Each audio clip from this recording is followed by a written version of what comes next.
Good evening, everyone, and welcome back. And yes, happy Halloween, everyone. We made it this far, actually. I hope you guys enjoyed this roller coaster of a ride of Monster Mania stuff. Hope you enjoyed all the movie reviews and the tricks or treats that I presented to you. So I'm going to cap this off with one final review, actually. So what can I do to top off this year's? I mean, kicked up my last Monster Mania's ass in the process. So. Normally, I would probably watch maybe Night of the Living Dead or something, actually. But this year, I decided to change it up a little bit. So, the other night, I decided to watch The Blob. Yes, but not just any Blob. This is the original Blob from 1958, starring the King of Cool, Steve McQueen. Oh, yes. You know you're getting your money's worth when you put Steve McQueen on the marquee, or in the movie, actually. So, yeah. What can I say about this? Holy heck, it's a classic, actually. Even though you probably look at it and say, good God, this looks bad, or low budget, no, action's not good, but no. It's not like that. It's good for what it's worth, actually. Steve McQueen is definitely the glue that holds it all together, actually. Everyone else just was just, pieces of the puzzle to kind of put the movie and set everything into perspective, okay? If you're not familiar with the story, pretty much, to put it in a nutshell, a meteor falls out of the sky and hits the Earth, actually, and the meteor ends up opening up, and out comes this goo or glob, hence the title The Blob, and starts going on a rampage, devouring everyone in its path, actually.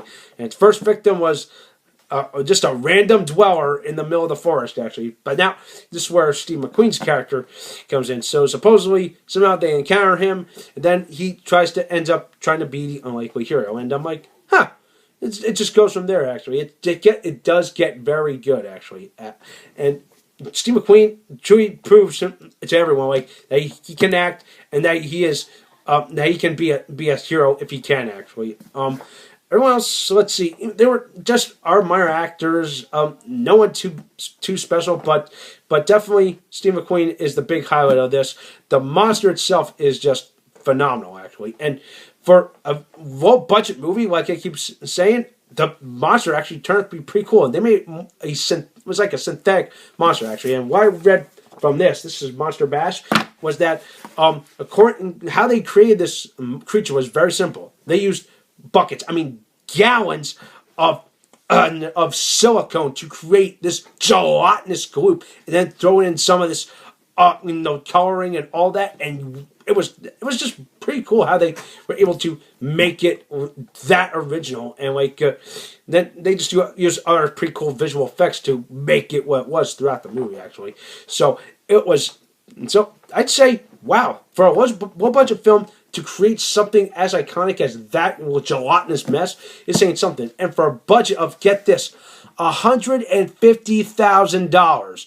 Now think about that. This is 1958, 57, around that time, actually. So that's saying something, to be able to take as much money and put it on to just one little movie, and somehow it just became an instant hit, is just saying something. And we're not, there was no big studio backed this company, actually. There was just a small production company in Valley Forge, actually. Hence there was the company's, I think it was called Valley Forge Films, actually. So yeah, it was all shot in the Valley Forge area of Pennsylvania, and that's saying something. And now essentially that town is now called Blobtown, USA. And I wish I had time during Monster Mania to go check this place out, but I'm sorry, people.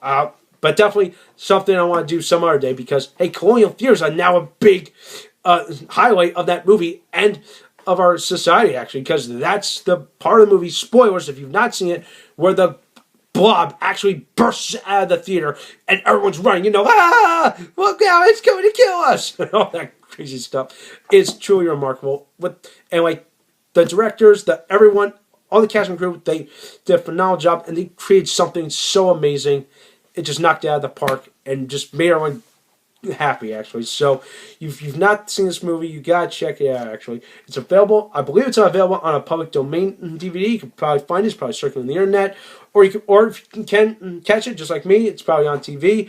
Go figure, how you like it, actually. And, of course, I would definitely prefer this over the 80s remake, which how ironically was upon their around their 30th anniversary actually. So avoid that one. Like take straight away from old practical effects and went all out visual bullshit. So visual effects BS. So definitely can't beat the classics. So that's my one tidbit to tell you about that. Okay, so overall, I'm gonna give the Blob from 1958 8 out of 10. Okay, so that does it for tonight. Let me know what you think. Go check it out. You really enjoy it. I wish you all a very happy Halloween. And in the words of Vincent Price, until we meet again, good night.